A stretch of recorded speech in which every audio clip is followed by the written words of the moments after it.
Hello, everyone. I wanted to touch base this week, starting out Unit 4, moving into week 5 of the semester. I have a few things to go over, so this will be a little bit longer of a video than the previous ones, but I wanted to kind of go over a few things from last week and talk about moving forward. So first, I finally got all of your discussions graded from Unit 2 this past week.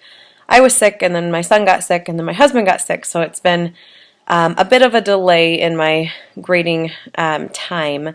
But I did finish all of those, and for the most part, they were really well done. A lot of you used examples from the text and cited it correctly. Even if there were small errors, you still tried your best, and that's what I'm looking for. The biggest points, again, were not responding to your peers. However, there were a lot of people who didn't cite anything, didn't include examples, didn't include in-text citations, no external citation at the end. Those are things that you will lose points for as well. And then elaborating. I mean, some of your posts were pages long, and that's great because you're thinking, you're analyzing. And then I had people who gave me one paragraph with no details, no specifics. They didn't answer all the questions, or, yeah, I felt sorry for Mrs. Mallard. Move on to the next question.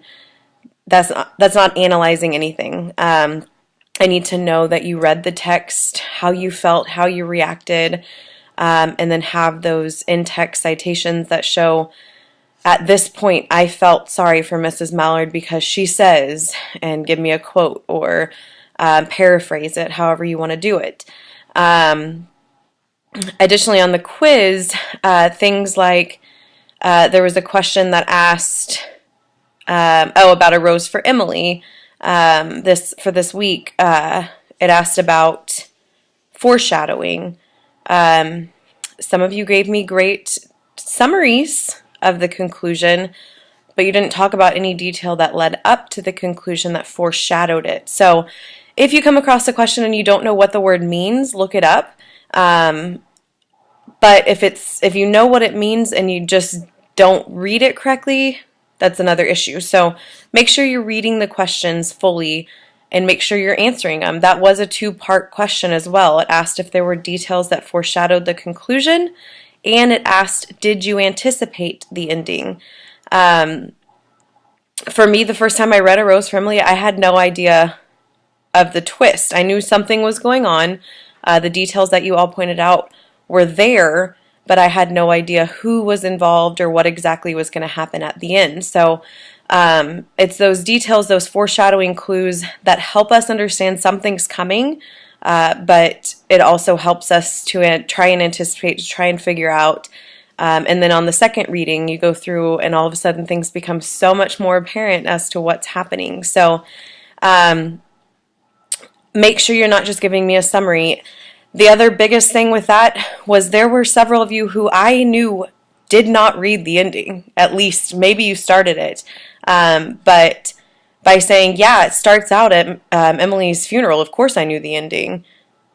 That wasn't the surprise twist. That wasn't the ending. You need to make sure you're reading these stories. The questions and the quizzes, the questions and the discussions are geared to make sure you understand the entire story and you're reading them through. So, yes, Emily dies, and yes, it starts out at her funeral, so we know from the beginning the ending is going to have something to do with her funeral, but there's an entirely surprise twist at the end, and that's what that question is asking. So, looking at last week's assignments, I guess, we talked about plot, we talked about characterization. You had readings over A Rose for Emily. Plot was huge in this. It starts, and at the very end, it tells us, hey, Emily's dead, we're at her funeral, and then it goes back and fills us in on her life. The plot, the way Faulkner gives us those hints about the smell, about buying lime to cover it, about buying the rat poison, about Emily's aunts who had gone crazy or whatever.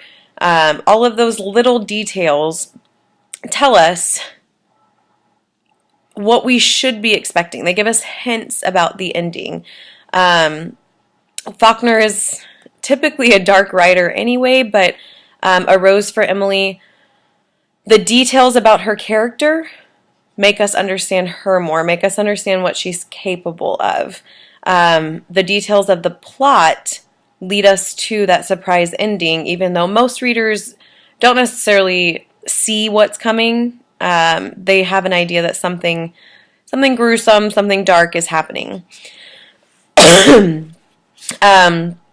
Three Girls. Three Girls is one of my favorite stories that we read throughout the semester because it also kind of has a surprise ending, but there's plenty of details to lead up to that. The character here is key in this. These two girls are in a library on a cold night, and they see Marilyn Monroe absorbed in books. She doesn't look like Marilyn Monroe in the white dress. She's not a sex icon here. She is a woman. She's reading. She's not what anyone thinks of when they think of Marilyn Monroe. And these two girls all of a sudden become very protective of her. They want to make sure no one knows that it's her, that she leaves the bookstore without being discovered. They want to make sure that she has a normal experience. She's clearly hiding from the public because of the attention she gets when people recognize her. So they kind of follow her throughout the library or the bookstore and make sure people stay away, and yet they're observing them. They're observing her, and then as this observation goes on, the narrator is telling us, like, how brave of her. She's being herself. She's trying to live this normal life despite what everyone thinks of her, despite this huge sex symbol in that time. It kind of gives the narrator the courage to act on her own feelings towards her friend, and then they kiss at the end, kind of giving her that boost of wanting to be herself, to not be what society wants her to be. So it's interesting to go back and kind of read through. There's certain lines in there leading up to the ending that tell us that the narrator has these feelings for her friends, that it's more than just a platonic relationship. And as she kind of narrates Marilyn Monroe's actions, we should get the sense that something is coming. So keep in mind, in all of the books and all of those stories that we read, the way that the characters are portrayed, the details that the authors give us about those characters, and the plot, the sequence of events that happen, all are there for a reason. There's very few good stories that have random details thrown in that have no point in our story. So start to be proactive in your reading. Look for hints of foreshadowing. Look for hints of characterization.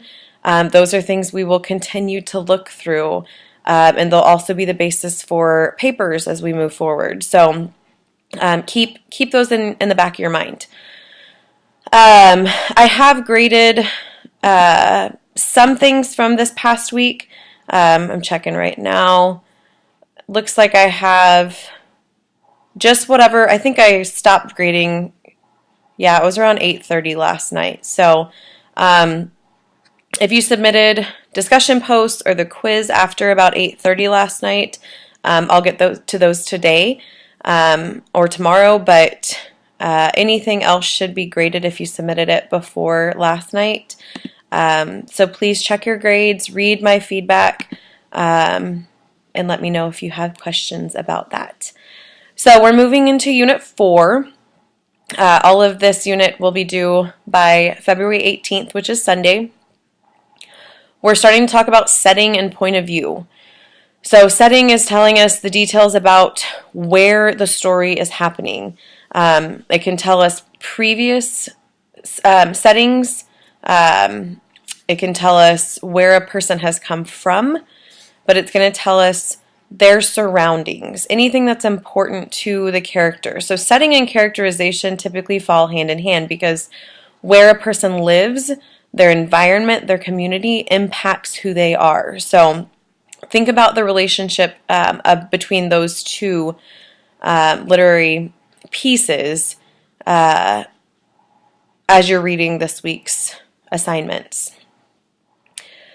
We're also talking about point of view. This is who's telling us the story. What kind of point of view are we talking about? It doesn't have to be the main character's point of view. It'll be the narrator. It'll be how the story is told. So chapter 5 talks about setting, and then pages 159 to 167 has a story from Hemingway. Point of view is from 195 to 200 in chapter 6. And this is where in the actual class activities, you'll have links to these readings. The updated texts don't have these readings in them, so I've found them online. You're going to be reading the same titled story, The Lady with the Pet Dog. One is written by Anton Chekhov, and the other is by Joyce Carol Oates, and they are both very different points of view. It's going to give us insights from different narrators, from different characters, with the same plot. So as you read both of those, think about the differences between who's telling the story, how it's being told, the details that are being given. And then you're going to read E.E. Cummings' My Sweet Old Etc. That's also a link in the class activities folder. It's short and sweet, but pay attention to the details that are given in the reading itself. For this week, you have a discussion and a quiz. Nothing too out of the ordinary. Your discussion, again, is due by Thursday, so the 15th. Your initial post. There are several questions to answer, and these are answer it and explain. So this should be a 2 to 3 paragraph discussion post. The first question, it asks you to consider the following assessment of Chekhov's story. It says, no excuses can be made for the lovers' adulterous affair. They behave selfishly and irresponsibly. They are immoral, and so is the story. Think about that statement. Think about the point of view that Chekhov wrote this story in, and then try to explain, put yourself in Chekhov's body, put yourself in Chekhov's mind. How do you think he would respond to that statement? Based on the point of view, based on his details, based on his explanation of the lovers. The second question, Soldier's Home is the Hemingway story you're reading in chapter 5. It is a lot to do with the settings. We don't really hear a lot from Kreb. It's a lot of details about his town, about the bar, about his home. So think about the setting. Envision Krebs' home based on the details that are given in the text. I want you to describe it. This is where you can use a little bit of imagination based on the details that are given in the text. Fill in missing details. Tell me what you think that home looks like. Is it messy? Is it clean? Is there dishes in the sink but the sofa is clear? Are the floors, cleaned every day? Whatever you think you envision that house to be. Are there paintings on the wall? Are they bare? Is he a minimalist? Does he have a lot of belongings? Things like that. So fill in missing details from the story about Krebs' home. Krebs' routine. He's a very routine guy. He does the same thing every day. Or anything else you can use. So any details in the text. Describe his home. Fill in the details. Give me some detail using the setting that is explained.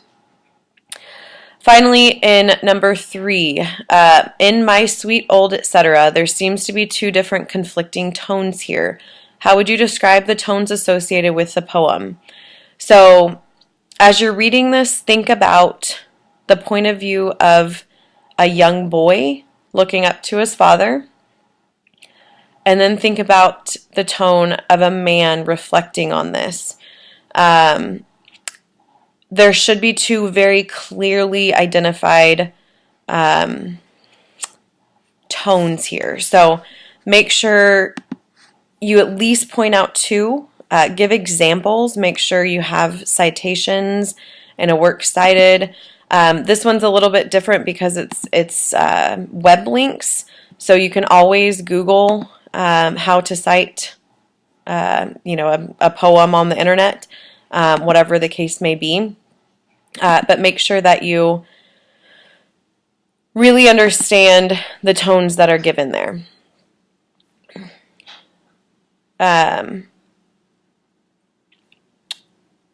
Okay, sorry. The other thing that you have to do this week is the quiz. It's due by Sunday. It's just as a Unit 4 quiz. It's going to be over anything in our readings, over setting and point of view, or anything over the text that we have included in the unit. So be prepared before you take that to really make sure you have everything. Of course, you can use your text. You can use the information given to you in your text. So just make sure you've at least read the stories and the description of setting and point of view before you take it. I'm going to work on grading today. Hopefully I'll get everything done today, but if not, I'll finish it up tomorrow. As always, please check your grades, check your feedback, let me know if you have questions, and we will go from there. So I'll check in again next week and give more guidance, and I hope y'all have a great week. Bye.